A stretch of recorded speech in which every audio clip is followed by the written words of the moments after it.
Ma'am, thank you so much, first of all, for welcome back to Atria University. Thank you so much for coming. Your almost your entire career has been in banking and financial services. Now, I would love to know your journey. Like, how did you start? Was banking something which was always a passion, or eventually it came along? Let me start with a few things. When I was in school, I was very active with the World Wildlife Fund, and that was in Delhi. So we would kind of track the migratory birds, see where they're coming, where they're going, what's happening there. And that was a really long time back. Then there was the whole thing around the tiger project. And for those who don't understand, conservation of a tiger is not about the tiger. It's about the fact that 600 rivers in India gets conserved if you save the tiger, which means at least a couple of 100 million people will have water security if a tiger is saved. So it's not a simple thing. And that's something that's always interested me. How is the interconnectedness of all of these communities and ecosystems? So that's one part of the journey. And there are lots of people who've been engaged with this conversation, and I, in my various capacities, have been involved with it at different points in my career, whether formally or informally. Now, if you look at the financial sector, I will just say that with the advent of fintech, which means digitalization, there's a faster and more easier way to connect things. So if you're even looking at conserving Tadoba, the forest conservator has access to digitalization, is able to track the data, is able to use satellite communication with the folks who are walking in the forest to take things forward. So what does that mean from a financial investment perspective? The government of India, at least in the past few years, has been very aggressively looking at the green funds because of our Paris Accord. They've come up with some really innovative, interesting things. Now, obviously, when you do it top-down from a policy standpoint and from a pure financial sector point of view, it may not meet the needs of the folks at the bottom of the pyramid. But on the other hand, if I look at something like the ONDC, and I set up a little shop out of the Sundarbans or the deep forest in Karnataka, it can easily get onto that platform, leverage the postal services, and get your services out to the world.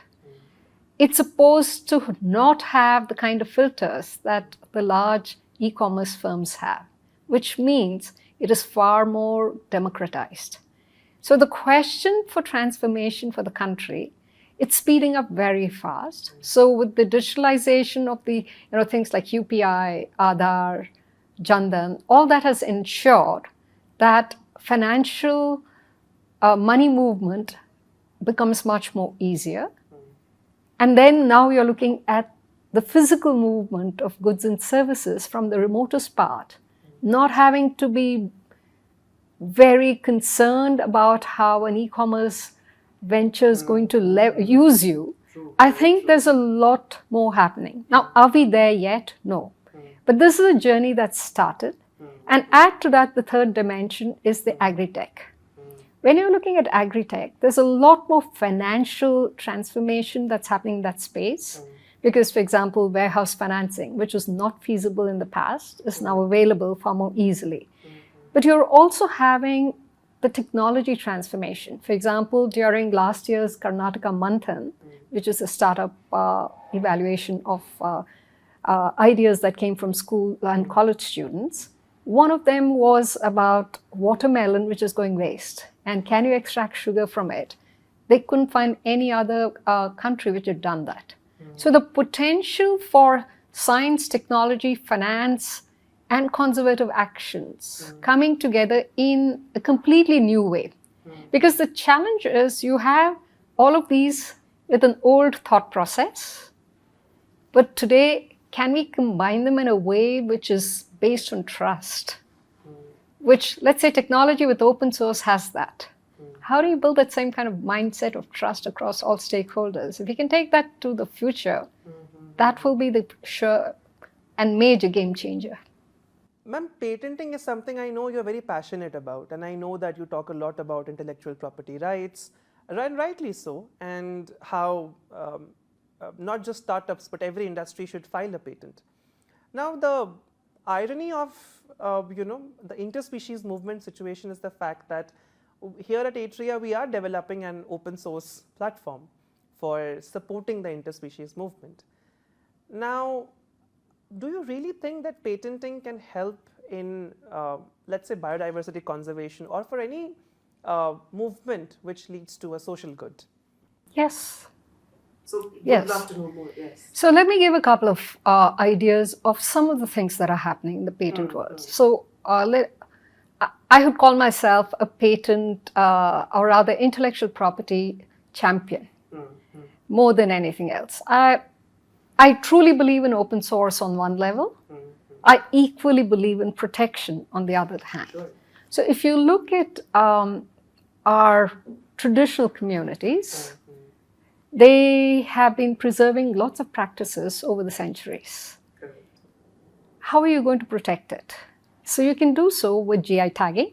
You can do so with copyright. You can do so with, if there's a potential patent or trademark which you can attach to it. So, for example, in the Sundarbans, there is a kind of laddu, which is made with milk and obviously a special type of palm sugar. Shelf life, 36 hours. They did the GI tagging, then they decided to commercialize it. They packed it in dry ice. Now it can be sent across by post to any part of India within a week. So So if you take something like that, that's a specialist food item. Take any place in India, any district, any zilla, you're going to have either food items, any items of biodiversity, which can be preserved, which means you are actually taking the self-help groups to own what they have been doing for centuries. You're giving them a modern tag of how to be culture carriers with the GI tagging. So the value of a GI tag will ensure that they take pride in what they have been doing for centuries. Maybe they're making a special type of, medicinal food item. That can be held as something which they own and they can be proud of. And it's a self-help group that will own it. Another project that I've been working on is inland fisheries. Okay. This particular NGO was involved in going to Bundelkhand during a very big drought. They found ponds which are 500, 600, 700 years old with water, fish, which meant that the community had access to that. So it has three things: food security for that community, conservation practices, which have been there for a very long time, and which will enable other communities which have lost those practices to pick it up. And this is significantly owned by women. So livelihood for women goes up exponentially.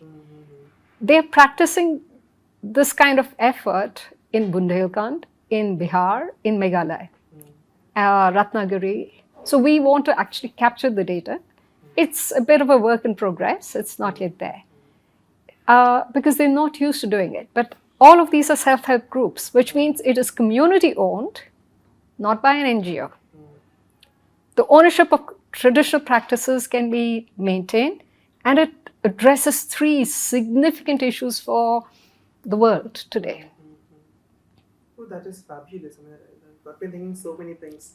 So if you want an example for what your students could do, is you have this Beans Festival, Avre Bunny Festival, in Bangalore. You can trademark it. The festival can be trademarked. The food items which they create can be GI tagged because it's extremely rare to make, let's say, jalebis with that with the beans. Oh, yeah, sure. It's not the normal jalebis. If you do that, you've created an asset for the country, and the sale value, especially if you take it internationally, goes up by 30% or 40%. Sure. But the limitation today is how do you maintain standards? People will add additives. So the ability to maintain that standard across the globe is quite difficult. But at least the journey can start now. For sure, at least. Thank you so much. I mean, I'm personally thinking to so many things after your response, but thank you so much. Ma'am, so in this conference, what are your expectations? Because I believe it's also the first of a kind that a university A is pioneering for an interspecies movement. And it's again a very not so talked about or discussed initiative, because we have had some examples in South Africa where CC Africa has done a great job. Wildcard initiative where you can adopt Yeah. a digital twin, but again it goes back to the question of protectionism and like data regulation and all of that. So going back to what are your objectives in this conference and maybe takeaways or post your panel, if I may ask. I don't think I have a very specific event-driven takeaway, but what I do hope some of this dialogue will evolve is a new way of doing things. Conservation, those who are in conservation have a very intense approach to the way they're doing it. And there's almost kind of a natural friction with those involved with development. If you don't have food on the table, what do you do? Oh, for sure. So you would say you want development. So at a country or a government level, they look at, okay, how do I get that happening? But on the other hand, if it's at the cost of destroying something, is that okay? So there's that strong tension between those two, let's say, stakeholders. I, as a consumer, want to be conscious of what I should do. Yet, I don't think I have the wisdom. We were all taken over, it doesn't matter which part of the world, the forests of the tribals who live off it. Even now, what we say is, oh, we have to conserve the forest for the tigers, so get the folks who are living in the forest outside, let them live in the periphery of the forest. When they lived in the forest, they needed less than 10, 15,000 rupees because they had lean meat from the forest. They had vegetables, fruits, whatever it was, honey from the forest. They barely needed, maybe clothes and a few things from the outside world. As soon as they come out, they no longer have access to those things. Even if I give them something to be, give them cash, give them whatever it is, and say, we create new livelihoods for you, you've taken away something fundamental. You want people to be educated. You want them to move forward with lots of different things, which means many of them drop their traditional way of living. So one of the tribes, for example, their main cereal was actually a seed, which most of us use as a spice. Oh, It's an Indian tribe. wow. Please, I don't want to mention the name, but if you check that out, so which means you have taken away a way of life which existed there. But the challenge is they live at subsistence level. You want to get them above that economic status. So you say, do this, do that, we're going to put railroads through your area, we're going to put roads through that area. What do we do? Do we build the roads and connectivity? Or do we leave them as is to eat the natural stuff and be where they are? I think what we forget is 50 years ago, the planet had 4 billion people. Today we have 8 billion people. How are you going to say, what does that mean in terms of conservation? How do you kind of make sure that food is available, basics are available, yet at the same time, we're able to carry everyone forward. Money is needed, but as soon as you have money, you have different vested interests also coming in. Sure. And therefore, the complexity of all of this is not a simple this or that. You have to kind of deal with everything in a more holistic fashion and find spaces of trust. Thank you, ma'am. Ma'am, I have a slightly different question for you here. So here at Atria, we specialize in interdisciplinary education. Like, we teach students to not look at a problem not just from one lens, but from different lenses. Now, the crux of the fact is that Today, do you really think that such universities have a larger role in such movements? Do you think that it's easier for the students who come with that kind of a problem-solving lens to find a hold for them in the professional industry? You've been in banking yourself, so if 2 words from you would be lovely. Thank you.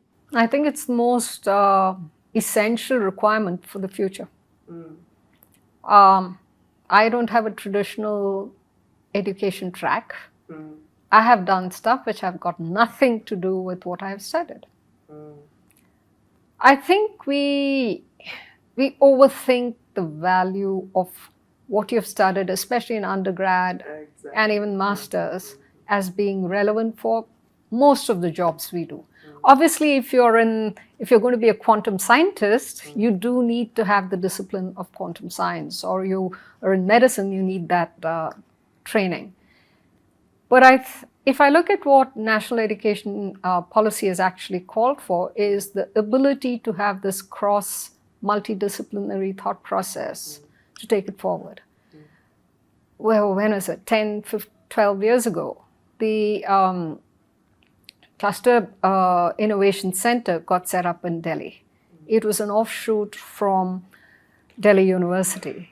The idea was you pick the problem, let the student learn, the professors provide the guidance on the disciplines that are required for solving the problem, and a very, very honest requirement of the professors is to learn from the students in spaces that they don't know. For example, digitalization, most college professors are lagging behind what a child would know today. If you have the humility to learn from each other, then you have a chance of success. And actually, that's a good model which is there, where the professors are very conscious that they have to be listening to the students to see what they don't know and not get too stressed out if they are taking a lead on a conversation for the problem solving. If Atria is able to bring that level of openness to learning and really looking at a problem and saying, how do I solve for it? I think it'll move forward. Many colleges today are attempting to do that. So to give you an example, IIIT Delhi looks at the transport issue in Delhi and is finding solutions on how do you manage the bus system and the transport system and how to make it more easier for the citizen to use it. Similar kind of thing, they worked on some solutions for the healthcare side for the city. So if Atria were to look at, let's say, Bangalore and Karnataka and say, we'll pick a few problems, work in partnership with multi-stakeholders, whether it's the conservationists, whether it's the government, whether it is students, to find a problem and keep chipping away at that, then it has immense value. And I think most companies are quite open to that. Yeah, it is possible that you may not get the immediate job, but the reality is you have enough people who know how to identify good quality students and people who use their brains to succeed. Investment banking requires people who know how to use a multidisciplinary thought process, because you need to understand how the world works. Thank you so much. My absolute pleasure speaking to you. Thank you so much.